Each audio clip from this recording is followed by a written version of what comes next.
Hey there, ACH 100. We're back with episode 2 of building this wall.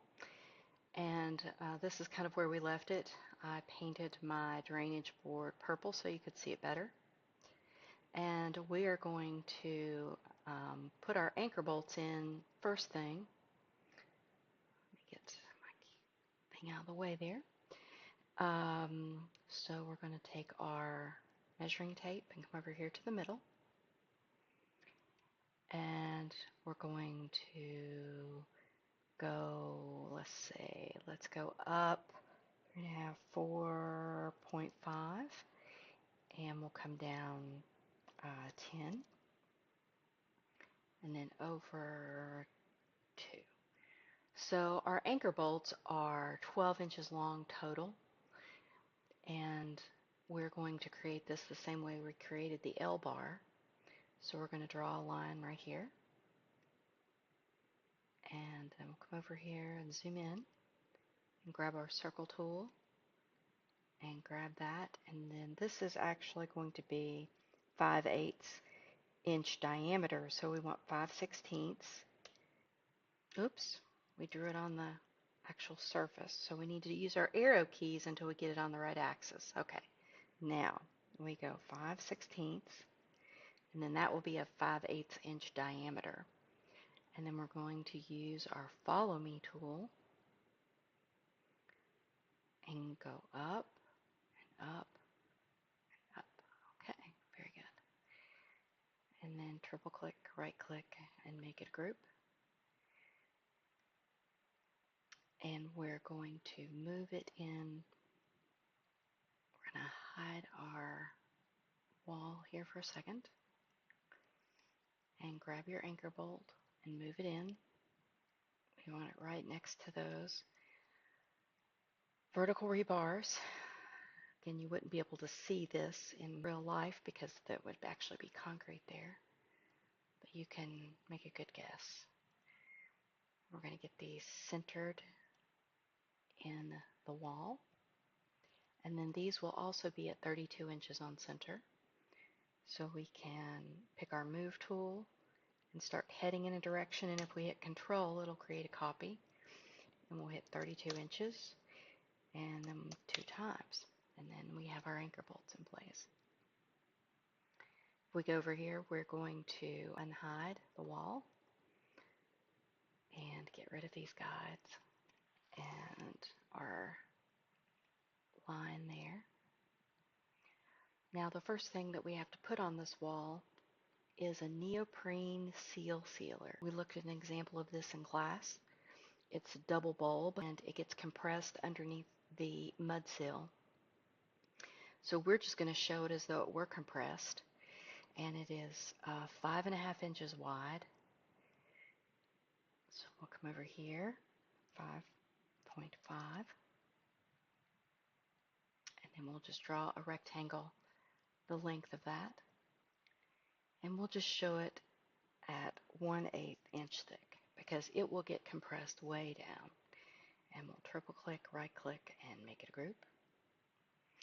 Now I'm actually going to move mine in from the corner, the outside edge, by about 1/4 inch, because it would be great if we could fill this in with some sealant once we get our mud sill on there. For our mud sill, there's going to be a pressure treated 2x6.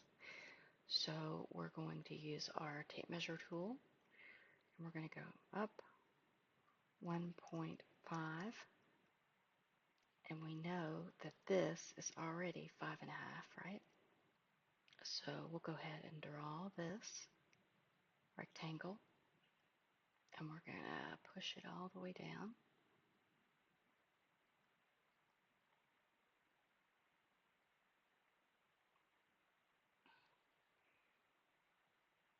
And we'll triple click, right click, and make it a group. Now I want this pressure treated mud sill to align with the outside of the foundation wall. So I'm going to shift it back out here so that it aligns. And now we're going to paint this a light green color so that we know that it's pressure treated, because all of our wood is not pressure treated, just this mud sill. So let's go to colors. We'll pick something very faintly greenish yellow, and then we'll know that that's pressure treated.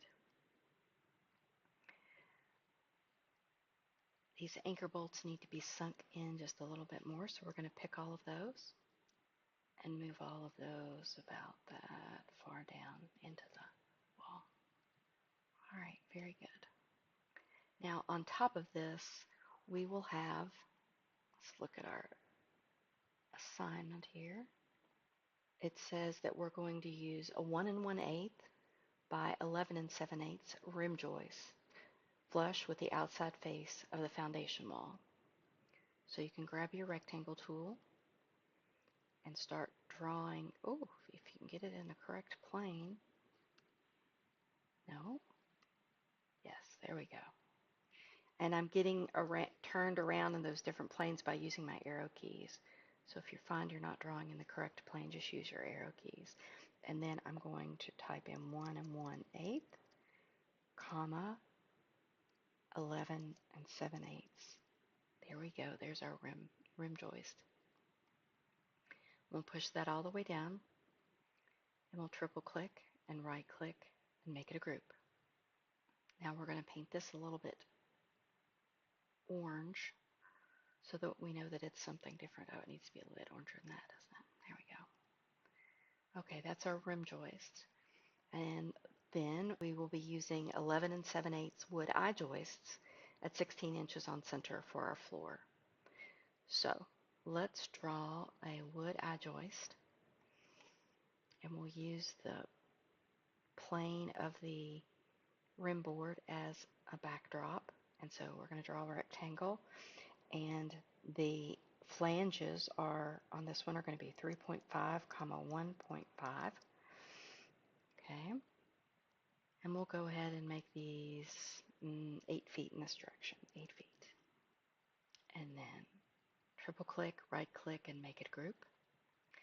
And then we need a yellow color that's going to look like our normal lumber, something we can tell the difference. Here we go. And then we want to do the top flange will be exactly the same, so we can just use our move tool and grab this, and it'll be as tall as our rim joist. So there's that. We just made a copy and moved it, and now we'll make the web. So you use your rectangle tool, and you do that, and then you can just push it, say 5/8 inch for the web. And then triple click, right click, and make it a group.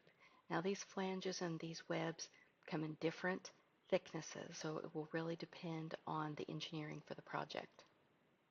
Once we have that made, we can slide it over to the middle, and let's go ahead and paint this so that we know that it is a different material. This tends to be made out of an OSB board.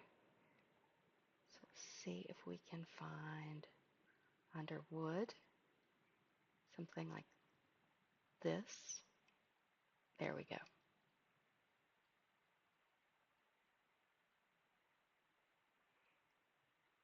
Now that we've made one wood I-joist, we can pick this and hold shift down and pick this and this as well. Right click and make it a group. So now all those things will move together, and we don't have to make any more. Let's just move this one over here closer to the edge so we can get several of them in here. And then you pick it, and as you're moving in the direction you want to go, you hit Control. And then we want these at 16 inches on center, so type 16 and enter, and then the number that you think you need. So let's say 6x. And that will give us all of our floor joists and then some. So we can come over here and delete those. We'll just go ahead and delete that one too for now. Now, let's see, we'll leave it there. Let's shift all these over. This is just a graphical representation of part of a wall, so it this wall will extend in this direction further and in this direction further. This isn't like an entire wall of a house. So this is our floor system. So on top of that, we are going to need our floor sheathing. So we are using 3/4 inch Advantech subfloor. So we will come out here and make a rectangle on this plane, and while we have that command started, we'll type in 4 feet, 8 feet. That is what sheet sizes that the subfloor comes in, 4x8, and then we'll lift this up and type in 3/4 inch, and that is our sheet. And then we'll triple click, right click, and make it a group. All right, now that I've shown you what size it would actually be in real life, I'm going to push this back so that it fits our little section. And let's paint it while we're in here. Oops, let's not do that. Okay, let's get out of the group, and then we'll paint it. And that way it paints the whole thing. Now, if you're an overachiever, you can go out into the world and find the Advantech subfloor picture of the product, and you can bring it in here and paint it onto your subfloor. That's what I do for my models in the office. And then that is our whole floor assembly. I believe I will leave it there, and we will do our wall assemblies in the next video.